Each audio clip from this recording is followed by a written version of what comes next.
So what you're saying is mechanized. the washing machine and the dishwasher have ruined traditional marriage.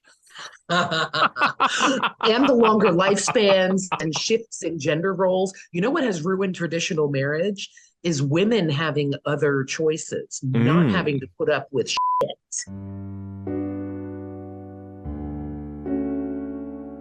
Welcome to the Ask Ezra Intimacy Coaching Podcast, a peek behind the curtain of some of the most intimate conversations that people have with Ezra as an intimacy coach.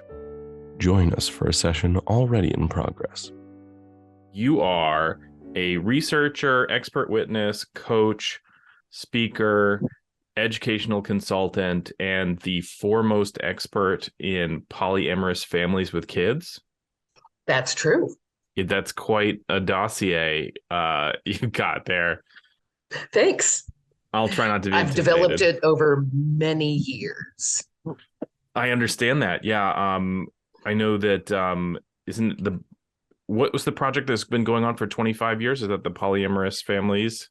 Yeah, that's the longitudinal polyamorous family study that I started actually as my dissertation research for my PhD in sociology. I started that in 1996. We won't talk about what I was doing in 1996. I hope it was fun, whatever it was. What is the crux of it? What are you aiming for, or what have you discovered, or, what surprised you? Well, first, I just started studying polyamorous relationships in general, in part because in the mid 90s, a lot of people were really beginning to practice polyamory. It was gaining a lot of um, traction in terms of people doing it, but really hardly anyone had studied it at all. I was really on the first wave of researchers beginning to study polyamory, and we're well now into the third wave, at least, of researchers, which is really exciting. Mm-hmm. There's been some fantastic research coming out. But when I started all those years ago, really there was very little known about consensual non-monogamy as a whole. Really only swinging had Mm-hmm. been studied, and that had been largely in the 1970s, that when the HIV epidemic and AIDS really made kind of having many, many sexual partners a lot more dangerous than it had been, Mm-hmm. research into swinging really died out. So by the mid 90s, consensual non monogamy, at least within academia, was dead. But in the public at large, as soon as internet communication started, even in the very late 80s, some of the first things people did online was talk about consensual non-monogamy. So these folks were early adopters of internet communication technology. So by the mid 90s, they were very well versed, many of them, in talking about it online and finding each other online. So Mm-hmm. that kind of real life was much further ahead of academia at that point. Sure, isn't it usually? All right. People do what they're Yes, going to in do. fact, that's true. People don't wait for the research to come out to decide whether they're going to be polyamorous or not. Right. It's true. It's absolutely true. So what have you found? What insights could you share from your experience? Well, the first two rounds of data collection, I only talked to the adults, because it's really hard when you're doing academic research through a university. It's really hard to get permission to talk to children at all. And children of sex and gender minorities are kind of a doubly protected category. So it's very difficult to get permission to talk to them. So I worked for many years to get that permission. And then once I finally did, I started talking to the kids as well. And what I've found is that children raised in polyamorous families, or at least these polyamorous families that I've been following since the 90s, these kids are in great shape for a few reasons, I think. For one thing, among these early adopters who were eager to participate in research, Many of them were highly educated, white, upper middle class, liberal people living in urban or suburban liberal areas. So it's kind of like if you're a kid in that situation, you have race privilege and class privilege, educational privilege, and you're safe enough, your family is safe enough to be that level of out, then really your life is pretty good. So is it because they were raised in polyamorous families, or because I kind of think of it, there's this old way of talking about this as born on third base. Have you ever heard that before? I Born on haven't, third but base. it makes sense to me. So they were born with a lot of advantages already. And so it's not really that surprising that they were doing well.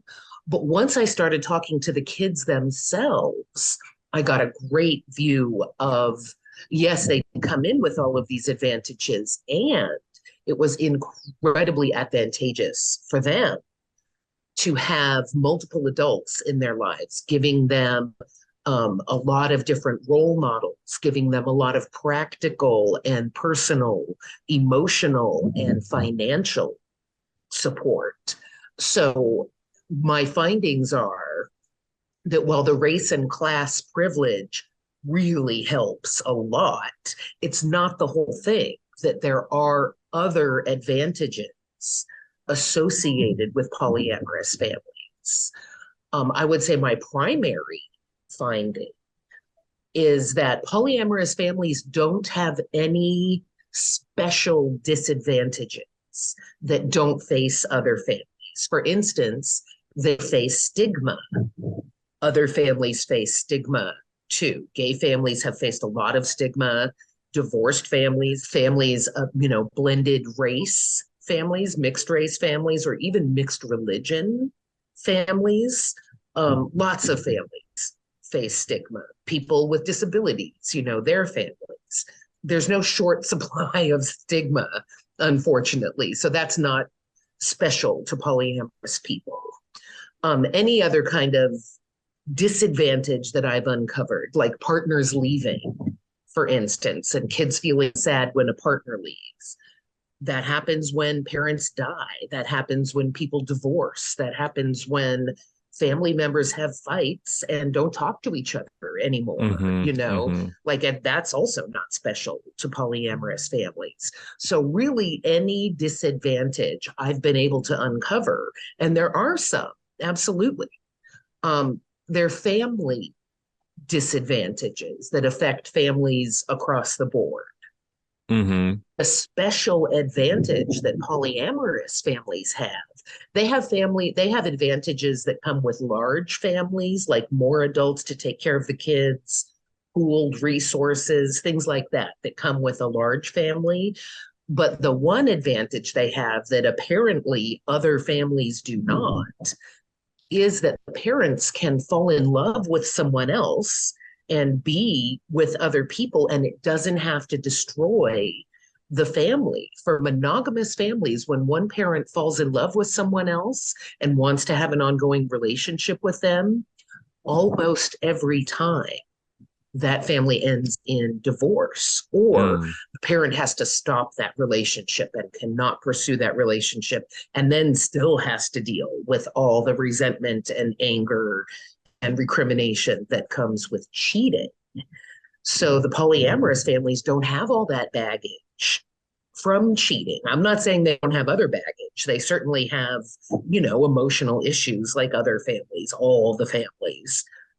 But they don't have any special disadvantages, but they do have special advantages, which I think is a very interesting finding, my primary family finding. Yeah, that makes a lot of sense. There's like a meme, a joke that's going around about, I'm really polyamorous so that we can afford a better mortgage, right? And it's all about pooling resources, and it makes sense. Absolutely. It also makes sense to me, not that I'm an anthropologist, but, I get the sense that for the great amount of human history, children were raised in villages, children were raised in communities, children were raised with, you as an adult, you weren't eyes on the kid the whole time as the parent, right? Which is the situation we sort of find ourselves in now, which is kind of maddening. I can speak as a single father, like not being able to take my eyes off the kid is really stressful. Yes, and absolutely. Having a larger community I can see the relief in that, certainly. So definitely, especially with the much longer lifespans that we have now, childhood has really expanded. Childhood didn't used to be a thing, really. Children were just small humans that also went to work and were exposed to death and sex and all the things because there was no kind of cloistering them away from difficult things. And, would be having sex themselves at young ages and bearing children young because a lot of people died by the time they were 40. Yeah. So now that our lifespans are so much longer, not only has childhood expanded dramatically, we remain children for much longer than we used to, but now people are marrying much later, having children much later. Even with that, let's say you don't marry until you're 30, which is reasonable. A lot of people are not partnering. Some people aren't marrying at all, which makes a lot of sense given the state of marriage. But some people don't partner until their 30s. Even with that, they could be facing 70 years of only having sex with one person for the rest of their lives. And, when your life was only going to be until 40, that was a much more reasonable thing. But now, not only are people having sex much later into their lives, happier, healthier, aging people are getting it on into their 90s. Absolutely. Not every one of them. Some people are like, I'm tired of sex. But some people are like, give me some Viagra. I am a horny old person. Yeah, I was going to say, as many people who are no longer interested in sex, there's probably the same amount of people who are, feel like they missed the boat in the first place. And so they're really just going after it. Absolutely. Absolutely. Or more, perhaps. Yeah. Hard to say. But it certainly makes monogamy, maintaining a monogamous relationship, a traditionally monogamous relationship in which both people meet as young people, young virgins, marry, then have sex and never have sex with anyone else again, in their entire lives. One of them dies and then the other person, especially if it's a woman, remains celibate for the rest of their lives. That's traditional monogamy, literally one partner for your whole life. That was hard to maintain even before Facebook. I was going to say, now with Tinder and, all the apps, you can look up people you went to high school with. You can meet new people in half an hour. You could be, hooking up with somebody. Yeah. It just is very difficult to maintain absolute monogamy the way some people did in the past. Not everyone, even in the past, ever had a sex life like that. But this idealized kind of Disney version of monogamy where you meet your one true soulmate and that's the only person you ever have sex with for your whole life. Very few people do that. Yeah, anymore. We're not sea turtles, right? I mean, sea turtles do that, but I like I think it's the robin will maintain a nest and then go and participate in another nest, but is like conceals it. And so both the male and female robin will leave the nest, participate in other families, and come back and and hide it, which I thought was really kind of funny. And all of these animals that we thought were incredibly monogamous, that we've kind of projected this moral virtue in a way on them. Now that we have DNA testing, we realize that that was a figment of our imaginations, that these animals we thought were monogamous are actually not at all. And monogamy is not inherently superior. Yeah. On any level to polyamory or any other, or asexuality. Yeah, it's really interesting where we end up placing that authority. Like, I remember hearing about Darwin's statements on like animal sexuality and how it translates to human sexuality. And I was like, this dude is getting no pussy. Like, why are we listening to this guy? Like, this guy is frustrated. He's alone on an island. Yeah. Maybe he should have developed his homoerotic skills. Sure. Or taken a survey with some sex workers that had some more experience than he did. Perhaps. Yes. Absolutely. Always a good anthropological strategy of surveying sex workers. They get a lot of data. Absolutely. The real story. Yeah, absolutely. So before we move on from the children with polyamorous families, I'm wondering you mentioned that they do face some adversity as being sort of non-typical. So how did the children in these families feel about the family structure? Some of them don't like it. Some of them say, I remember especially this one kid, he was maybe 14 at the time. And he was saying, the only thing that makes him weird is his weird family. Like, he's a normal guy and was very invested in being a normal, average person. And at 14, maybe if you want to be different, that can be fun. But if you want to be like your other peers and your family is what makes you weird, that's uncomfortable. And it was really uncomfortable for him. And he resented it. Other kids, and ironically, that kid was 14 the last time I talked to him. There's another kid who was maybe 15 the first time I talked to him. And then in his early 20s, when I talked to him again, I interviewed him twice. And the first time he was like, polyamory sucks. I hate this. I hate being in this family. And then the second time he was like, oh, I read some of what you wrote about that. And I really thought about that. And he thought that it was kind of using it as a scapegoat, that he was kind of a dorky kid and a little bit uncomfortable in his own skin, as so many of us are at 15 or older. And he was kind of using polyamory as a reason for why he felt so uncomfortable using his polyamorous family. And then later, as he became more comfortable with himself, he realized how many advantages he had gotten and how some of the disadvantages were actually internal to himself and would have been there regardless of the family format. So I'm actually really excited to talk to the person who was 14 the last time I spoke to him. They've got to be 17 or 18 by now to find out what they think of it. And if their feelings have changed or if they're still like, no, this sucks.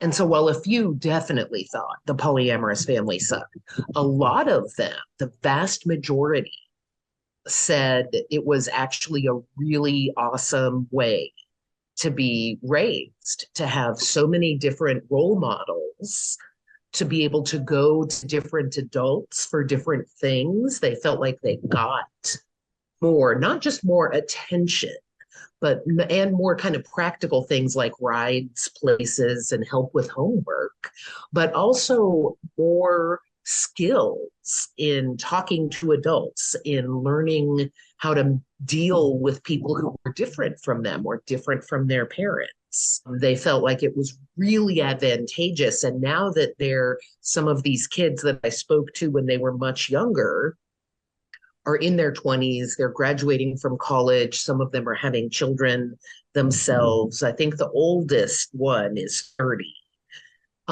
They're seeing that they learned a lot of not only communication skills, but relationship building skills, how to build and sustain emotional intimacy. It doesn't have to be sexual among multiple people.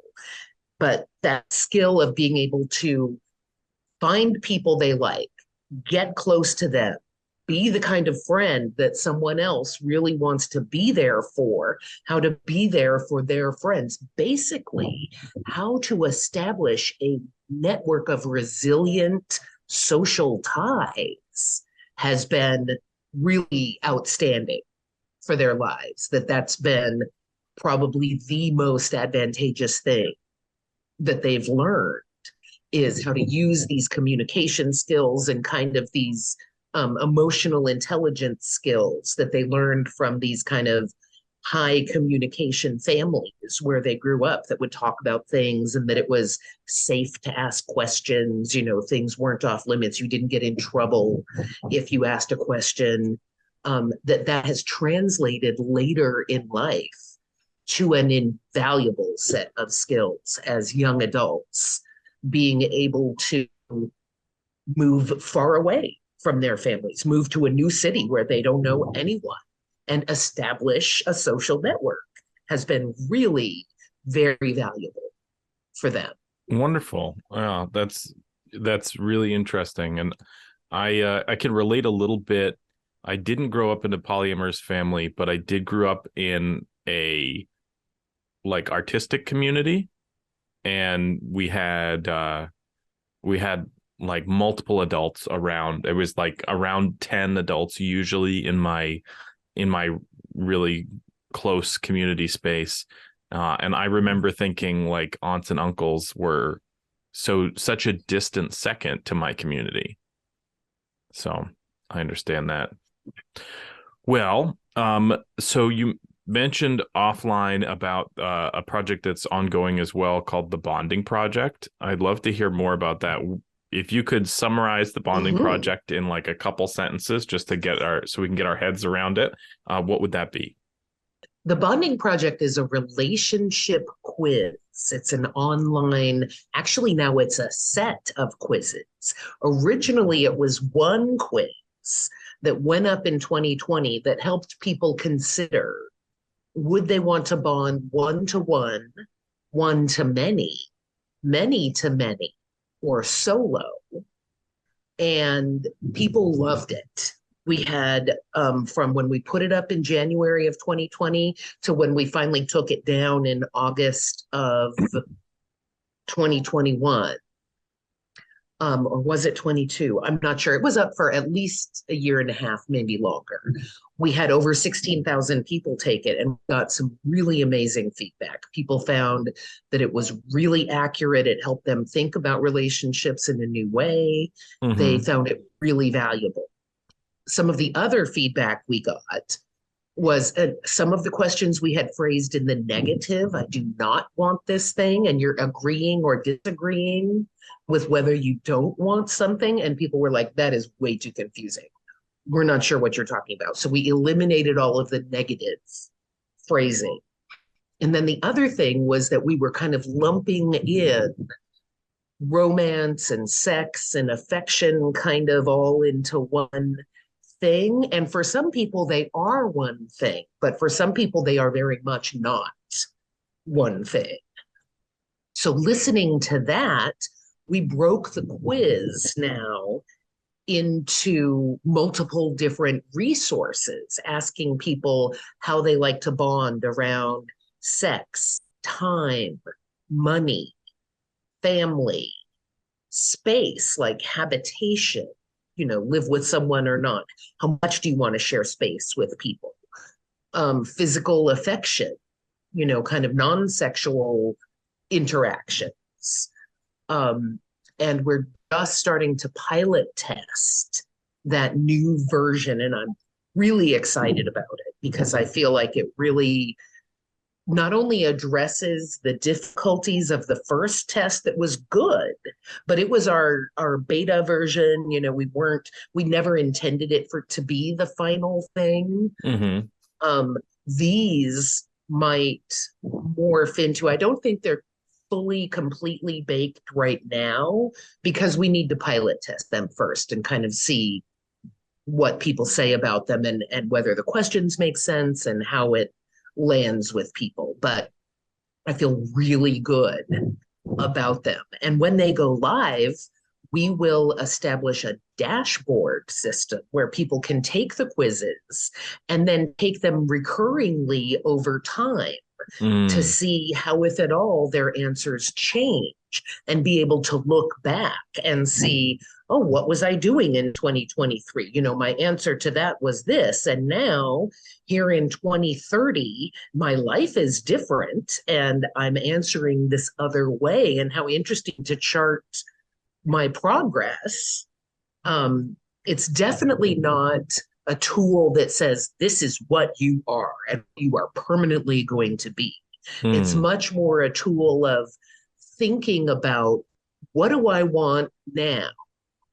How might that, you know, how flexible am I about that? Under what circumstances might that desire shift or change? You know, when could I, if I had a partner that wanted something different, how flexible am I about that? And for some people, they are not flexible about what they want. You know, for instance, if you are asexual and you know you are asexual, then connecting with a partner with a super high sex drive might not be a great fit, at least in the sex department.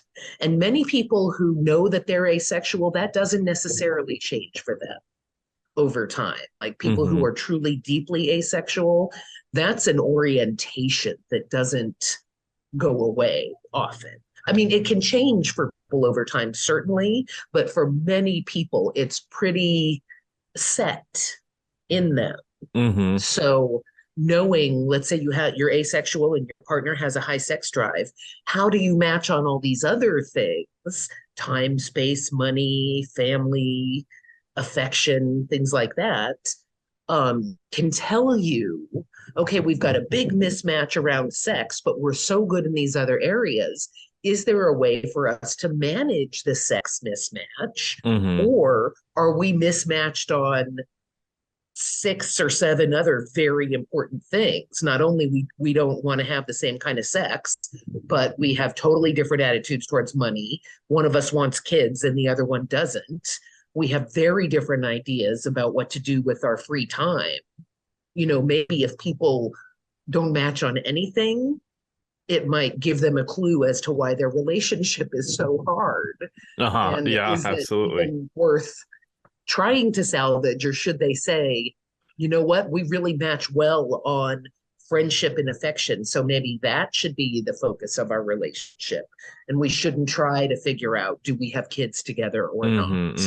Sure. Because these other areas were just too far apart. Yeah. So that's a fantastic example of what people can benefit from participating in the bonding project. I'm curious, what, as a researcher, are your goals? What are you hoping to learn from that? We're really interested in how people actually want to bond. I had actually anticipated far more people saying they wanted one-to-one bonding than we've had. So far, our preliminary data are a little bit skewed, I have to say, because they came from mostly like the consensually non-monogamous community, queer people. Like over half of our respondents identified as LGBTQ somehow. Many of them were young, like millennials or younger.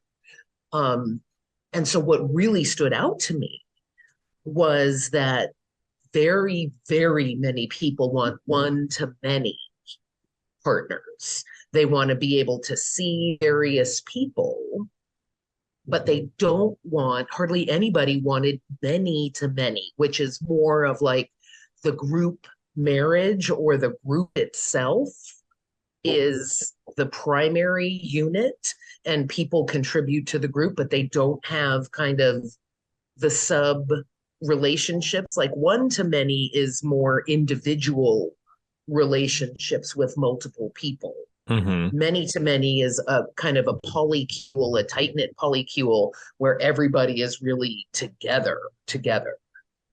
And in a way, it makes sense to me that people are not as eager for many to many because it means a lot of compromise. If you're going to value the group over the individual, then if one person in the group feels like children would be very disruptive, then really you need to think a lot before introducing children to the group. Even if multiple people in the group want children, maybe it's not best for the group overall. Or if the entire group wants children, that's the best case scenario in terms of parenting with a village, as you say. Like if it's a group of people focused on, we all want children, but not all of us want to birth children, then sharing parenting so everyone gets to parent, but not everyone has to reproduce. That's fantastic. That's a great angle for many to many. And then the solo folks are, far more common. So at least the initial data broke down. One to many being the most desired, then solo, then one to one, and then many to many at the bottom. And I fully understand why solo would be so appealing, because being single now doesn't have to mean like you're, alone drinking cases of beer at night with only your TV as company, like you're this depressed puddle on the floor. That used to be this view of like single people as somehow malfunctioning. And research shows that single people are among the happiest. They have vibrant social lives. They can have social life when they want, and they can have quiet when they want. And they're not bereft of sex. A lot of single people have sex, but don't necessarily want like the maintenance that comes with a relationship where you're expected to be somewhere at a certain time, or you're expected to like do the things on Valentine's Day or Christmas or, whatever, like go home for Rosh Hashanah and have, like introduce your beau to the parents, and they're like, they're not Jewish. What are you doing with them? That's the third goy you've brought home, And so sometimes it's easier just to be single and just to be like, hey, I'm not bringing anybody home, but it doesn't mean I'm lonely. It doesn't mean I'm sexless. Or especially if you're asexual or just not that interested in sex, being sexless can be super fun too. Like this image of the single person as kind of marginal to society and malfunctioning and pining away, missing out on life, is basically bullshit. Single people are rocking their lives, a lot of them. So what you're telling me is the image of the spinster is a total myth.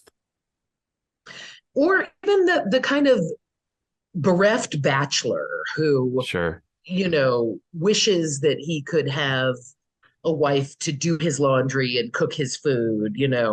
There's takeout.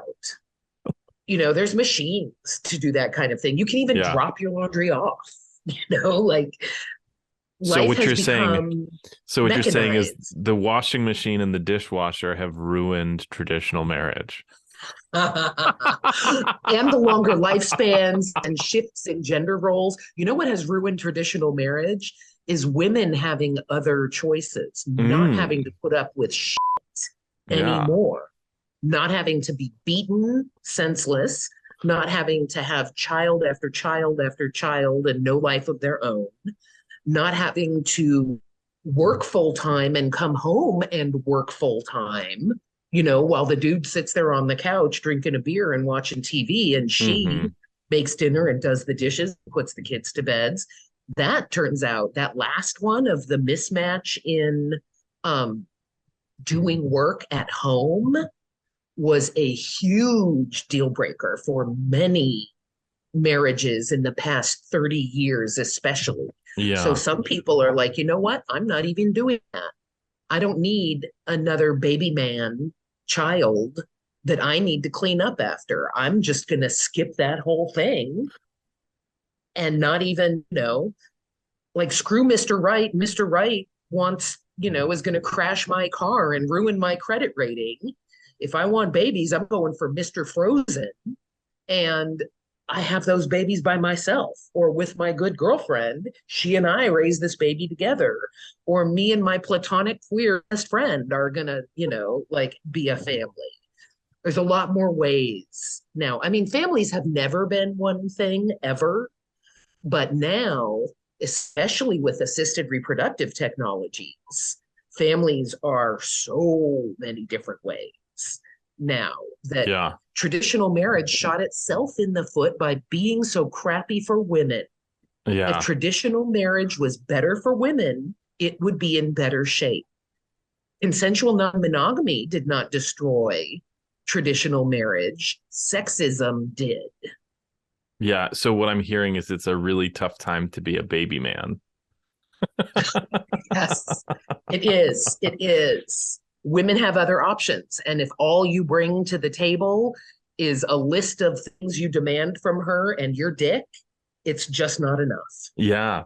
Well, and I think the other point that sort of arises from that information is that the back to traditional family values movement is really an enemy of feminism and equality. Absolutely. And it definitely wants to put women back in the kitchen, only nobody can afford that. Like it's hard enough to afford a life with two people working. So their wages just are not there for men to be the sole breadwinner and for women to be the kind of traditional homemaker where they like to say she doesn't work. Well, anybody who's ever been at home with children cleaning up after them that's knows work. They eat all the time. Little kids eat like all the time. And they go through clothes, like they're so messy. They make a mess in the house. Little kids are incredibly high maintenance. So it's absolutely not working. It's just not getting paid for your labor. And we as a society, we can't afford people to do that much work and not get paid for it. Mm-hmm. Yeah. So, and women are really tired of doing paid work and then coming home and doing all the unpaid work too. Most millennial women are like, no, I'm just going to pass on that. They saw my generation, the Gen X and the baby boomers. We had a hell of a time with that. And the millennials are like, no, thank you. Yeah. So really, the enemy of the traditional family is capitalism. Yes. I'm just really patriarcho-capitalism. Yeah, sure. Patriarcho-capitalism. I'm just getting like a real kick out of imagining this back to family values movement targeting either feminism or targeting capitalism, in their attempts. Oh, they have fully targeted feminism. Yeah, that they makes have sense. Very clearly made, uppity women. They say that we're all lesbians, and I do happen to be a lesbian. Some of us really are lesbians, but others of us just don't want to put up with shit. If you like the Ask Ezra podcast, then let me know. Comment on your favorite episode. Let us know what you enjoyed or what you'd like to see more of. To get back to the data from the bonding project, I think it's really interesting that you've identified almost like another category. Like I was familiar with monogamy. I'm familiar with polyamory. I'm familiar with solo polyamory. I currently identify as solo polyamorous, but maybe that's just because I'm still reeling from my last marriage. But this sort of polycule oriented polyamory is really interesting. And I do see that. I do see that in practice, but I'd never really thought about it that way. And some people really have a very strong desire for community, and any kind of fracturing off from the community feels really painful to them. That kind of bonding among the group is so satisfying to them. They just hunger for that sense of connection of a group. And I don't mean necessarily like an enormous group. I'm not talking like 50 people, but like 4 or 5 really close-knit people that you see a lot and that you spend a lot of time with, and you know they have your back, and you know you can fall back on them for things when things get difficult. I kind of think it's almost a function that religion used to fill for a lot of people. Religious community used to provide that sense of belonging and provide that sense of safety net. Like if things went really wrong, they would help you at the church. But so many people, and again, especially young people, especially queer people, have not found religion to be welcoming or satisfying or meaningful in their lives at all. Mm-hmm. Religion has not had the positive impact on many people's lives that I'm saying. Some people, religion works great. It can be really amazing for them and fill that hunger for community. But for a lot of people, religion does not cut it, but they still have that hunger for connection to something bigger than just the dyad, the 2-person relationship. They want beloved community, which is a quote from someone. I wish I knew who said that. I can't remember who talks about beloved community, but it's in a spiritual sense, talking about the kind of utility of religion. I think that kind of many to many thing really speaks to that person who hungers for deep connection with community. Mm-hmm. And also, many to many doesn't mean everyone is having sex with everyone. In fact, in most polycules, there are people who don't have sex with each other. Metamors who may share a partner but don't have a sexual relationship with each other. I would say the majority of polycules that are over 3 people have at least 2 members that don't have sex with each other. But they have this bond, almost like siblings Mm-hmm. or brother Mm-hmm. husbands, or something. Like there is that bond of community that goes beyond this kind of, we watch sports together, we drink together, and that's Yeah. it. Yeah. Brother husbands sounds very different in my body than sister wives. I'm just I use noticing that that for phrase myself. intentionally Yeah. Yeah. because it really rubs some people the wrong way. Like, oh, they get all puffy about it. Like sister wives, sure, whatever, but brother husbands, oh no.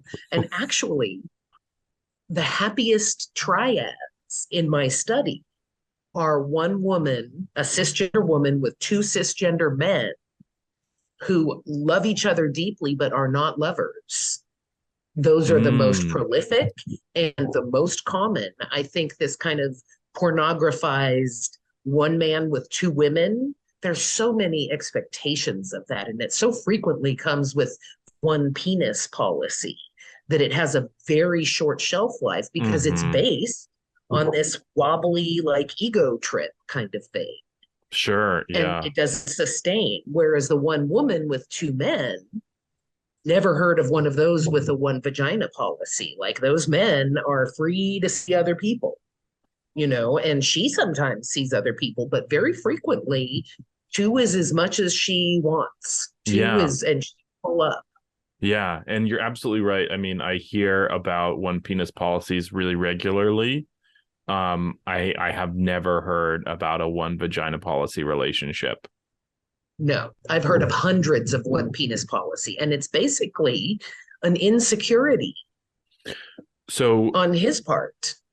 Okay, and I don't want to speak in like total generalities and universalities here. But I'm kind of going to, and I'm going to ask you, is a one penis policy always problematic? I would say not necessarily. I have not found any that are not, but I could see. And you checked a lot. And I've looked into hundreds, and they seem to be founded on insecurity. And I need to say that my first marriage, my now ex-husband was not upfront with me. He wanted a one penis policy relationship, and he wet his pants when I failed to bring home a woman. He called me the bait that I should bring us home a woman for him. I know. I was like, oh, I'm not a worm. Fucker. I mean, that's fine if you want to like role play it, but with consent, please. Exactly. No, I don't think he was honest with himself. Yeah. I think he thought he was Mr. Enlightened, Mr. Edgy. Ooh, we'll have a 3-person family, but it was only ever going to be him with 2 women. And, the women kind of performatively sexual with and for him. Sure. Around him as kind of the filling of the sandwich, not us having our own lives, not me with 2 men, none of that. So this is also my feelings around the one penis policy are also coming filtered through my own experiences with that, which were quite negative, I have to say. Yeah. So, but I also have not seen them disavowed or disabused in real life. Other people's one penis policy relationships, I have found, are also restrictive of the women and insecure men needing to be the center of attention. Yeah, and I do see that as what happens really regularly is that people's first foray into polyamory includes that kind of restriction, and then either they decide, well, I really am monogamous, or they open up and realize that that's kind of draconian, or they bitch almost. a lot about why can't we find a woman. They complain because you're not attractive, boy. What do you bring to her table? Yeah, absolutely. Back to the list of demands of what they want from a woman, and then there's the dick. That's just not enough. Yeah. I mean, that's why they call it a unicorn, right? Because it's so sought after that the market's really trash. And now that I've said all that, I have to say, personally, I really enjoy dating couples. I have dated multiple couples in the past. My favorite are the queer couples. I dated a couple that one person was trans, the other person was intersexed, and they are still my favorite. I have dated cisgender couples, but they never consumed me the way my ex was looking to consume these other women. Don't get too graphic, or I'll have to put an explicit rating. I mean, like, consumed me as like a commodity or an object. Sure. Okay. Like I was a real person. Yeah. Okay. Yeah, I get it now that you mean that you were sort of almost fetishized for those cis couples. I wasn't, which was nice. There were couples that tried to date me that did want to kind of use me as an experience. And I could smell that coming a mile away. And I was like, no. You want to have someone as an experience, you pay for that experience, and that's not my line of work.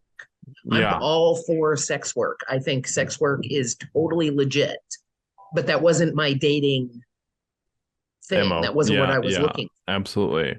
No, I understand that completely. So here's another question that may be challenging to answer. Well, to sum up your answer before, is that the one penis policy, if is ever not problematic, it's in the single percentages, right? It's less than 10%. As far as I can tell, it may be out there. It may be out there. I could see it not being problematic is when the woman, if it's a female male couple, if the woman is like, I don't want any other men. What I really want is women. I'm looking to date women. I'm looking to date non-binary people. I'm looking to date transgender people. What I'm not looking for are cisgendered men. If it's coming from her, I could see that as totally not problematic, but that's not what we think of as the one penis policy. No, it's true. Yeah. Usually it's him placing this barrier or limitation on what she is allowed to do. Yeah. And I've not seen that with a healthy expression. Sure. Good because to it's know. based in insecurity and control Yeah, yeah, of course. and Uh, different rules for her than for him. so speaking of control, you're a perfect segue into my next question. And my next question is, I have seen a movement which throws away hierarchy. And I wonder what your thoughts are in terms of hierarchical polyamory. I think, and I'm going to refer to research again, that a lot of people say they don't do hierarchical polyamory. But when you look at, I'm trying to think of whose research this was, maybe Mastick, Moores, and who was their co-author? Balzerini, maybe, or Mogilski. Um, so while they say, oh, yes, we have non-hierarchy, when you look at how they spend their time, how they spend their money, how they spend their resources, they do have hierarchy. They just don't, they pretend they don't. And maybe they don't have kind of emotional rules of one person can veto others. But when it comes down to it, if you've been in a relationship with one partner for 20 years and you've got a new partner of 6 months, that is a different level of investment, even if the 20-year partner can't say, all right, I veto that other person. Mm-hmm. You still have a different level of investment. So I actually think it's manipulative and kind of shallow to claim lack of hierarchy, but actually live hierarchy. It's really easy then for that to fall into gaslighting. Yeah. Yeah. Because they're like, oh, no, we don't have hierarchy. But then the way they spend their time and money and resources clearly indicates hierarchy. So Yeah. I think there's got to be some middle ground where it's not, okay, the primary partner gets to veto other people and the primary partner gets to kind of shut down other relationships if they feel uncomfortable, or, if I'm your primary partner, you have to love me 11 and you can only love other people up to 7 and no more. That's not realistic. That kind of emotional control is not realistic, but to pretend there's no hierarchy, no difference is disingenuous and false. It leads people Yeah. to expect things that are not real. And I Yeah. know that's really probably an incendiary and unpopular opinion. Sure. And Very some much people so in right the now. polyamorous community hate me with a passion, and that will not help what I just said. And to tell you the truth, too bad. But Dr. It's Eli, what research shows. Dr. Eli, if nobody hates you, you're just not trying hard enough. Okay, I'm so not trying to be hated, though. no, I'm well, really you're not not. making a difference. Nobody hates somebody who's making no difference, right? Ah, So when well, you make that's a a good difference, point. when you Well, make a that makes me difference, feel better. Thanks, Ezra. yeah, you're Because I don't impactful. like it. I don't like it when people hate me. It hurts my feelings. Sure. Well, the alternative is not taking up any space, and I don't think that's an option for either one of us. Good point. Everybody's fine with somebody who's ineffectual, right? So I want to ask sort of a deeper question. So what I'm hearing from you at this point is, yes, hierarchical polyamory can be problematic, but what's most problematic is when people don't appreciate the privilege that they have in their established relationship and claim to be non-hierarchical. So I want to ask a question instead of these people who are covertly hierarchical, and there's always some kind of power imbalance, right? So that's the power imbalance is not ethically one way or the other. It's about what you do with it, right? Absolutely. So, being somebody who is very kinky and very interested in power exchange, like all of my relationships have at the very least some role play of power transfer or, authority transfer, power exchange, whatever you want to call it. I think that there is this logic of there's no serving two masters, right? And so I think it's interesting that when there's a dominance and submission dynamic in a polyamorous dynamic, there often can emerge something that maybe feels a little bit like the one penis policy, which is sort of like a one dominant policy, right? And the way that I've thought about it is a job doesn't get better when you have two bosses, right? Because they can have conflicting input and it could be difficult. On the other hand, you can have a boss and a manager, and that isn't necessarily a conflict because the boss sets the terms and the manager does some practical management, right? And so there's sort of a chain hierarchy.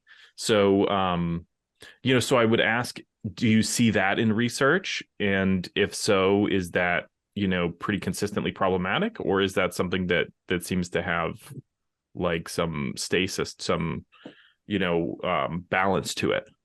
Let's see. What I've seen in my own research, there's a lot of cross-pollination between the polyamorous world and the kinky world. There's a huge overlap. And maybe it's the age of the kinksters, but I see a lot of switches. And for switches, at least, two dominance is not that problematic frequently. Sometimes they are the dominant. Sometimes they are their own dominant. They can have one dominant in some settings and a different dominant in another. What I can't imagine is two dominants in a 24/7 setting, which your listeners probably know what 24/7 is, or should I explain that? Yeah, I mean, just in short order, 24/7 are people who elect to maintain dynamic roles all the time, right? Master slave is a very common one for 24/7. Owner property, absolutely. Right? Yes. And in that case, I can't imagine two dominants. Like a dominant, a boss and a manager in that case could work, I think. But two dominants, the only time I've seen that work actually is when they no longer had sex with each other. It was a couple that was together, very kinky, both of them, but always had a lot of conflict until they realized that they were both dominant and it just wasn't working really. And so they couldn't be lovers anymore, but just loved each other and they lived together still. And then they found a submissive that they share. So that does work for them. But they had the primary bond first. I think if a submissive has one dominant and then adds another, I think those dominants very well might have some conflict. And this family I'm talking about, it took them decades to work out, like, why are we so good in so many ways, but then we have all of this conflict too? Okay, we need to stop the sex. Okay, now things are great, but we miss having sex. We can't have sex with each other anymore. It's not working, but we miss sex. What do we do? And they found a shared submissive that they both just love this person, and this person loves both of them and serves them both, and the three live together very happily. But I would say that's more the exception than the rule. Yeah, absolutely. That makes a lot of sense. For reference, I mean, I mentioned being sort of solo poly, but I was married to my slave. I had a 24/7 master slave dynamic, and much like the female elected one penis policy, I actually had the female elected one dominant policy, where originally they were open to be with other partners with whatever power dynamic made sense. And they came to me and said, look, I don't want to be submitting to other people because it feels like it undermines our dynamic. And then eventually that we sort of put away that. And then the marriage ended. So who knows? Maybe that caused it. Who knows? I'm sure there's always lots of factors, right? So Absolutely. But it's interesting to hear that. I think a lot of people will say that hierarchical polyamory is universally negative, or that prescriptive hierarchy, which is what I would call the dominant submissive dynamic, is necessarily bad, right? Whereas sort of hierarchy by happenstance is not necessarily bad. I think that's sort of the prevailing wisdom, if you can call it that, of the community. But they tend to paint in one color. They tend to be very monochromatic and not really understand the subtlety of it. And I would love to see the larger community understand and hold space for some more nuance, and have more compassion for people who don't line up with the way that they think things should be. I would absolutely agree with that.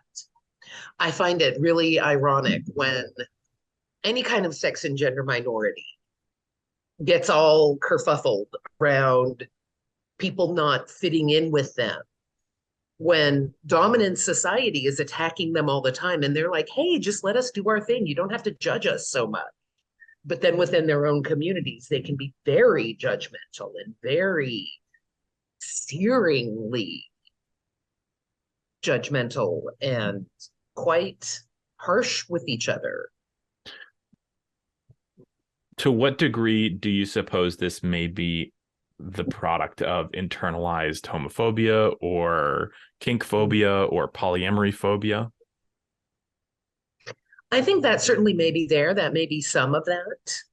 I think perhaps it's more the kind of hierarchical nature. It's funny that the people who are saying, no, hierarchy is bad, like they see themselves at the top of the hierarchy, kind of holier than thou. Like, when I first started studying polyamory, it was kind of polyamory versus the swingers. And those nasty swingers, they don't have emotion, they don't have whatever. Polyamorous people were really judgmental of the swingers. In a way, that poly-swinger disjuncture is kind of old news. Like, people don't get as uptight about it anymore as they used to. It seems to me, at least. Now, what has replaced that is the kind of non-hierarchy versus hierarchy. But the people who are claiming non-hierarchy are placing them higher, placing themselves above hierarchically the hierarchy. Yeah. So I think it's almost like this kind of in-group mentality, or just humans as a species, we tend to recreate hierarchy wherever we go. Like, if you've got a work group, someone will over time filter to the top as kind of being like, hey, let's get this meeting to order, kind of thing. Sure, if you've got a group of friends on the playground, someone will filter to the top and be kind of the head mean girl. Or, we just recreate. Every time we try to have no hierarchy, we create hierarchy. Well, it was absolutely lovely chatting with you, Dr. Eli. Thank you so much for your time today. My pleasure. Thanks for having me, Ezra. Yeah. I enjoyed chatting with you as well. Yeah. I also, on behalf of the larger community, would just love to thank you for all your hard work and dedicating that complex and robust brain of yours to some of these challenges and dispelling these myths. So I'm really glad you're doing what you're doing. Thank you. Thanks for watching the Ask Ezra Intimacy Coaching Podcast. Support our show at patreon.com/AskEzra. Join us at the personal growth tier and receive a special thank you on the next podcast episode. A very special thank you to both Sarah Nash and Deb Matson for being Patreon supporters at the personal growth tier and helping make the Ask Ezra Intimacy Coaching Podcast possible.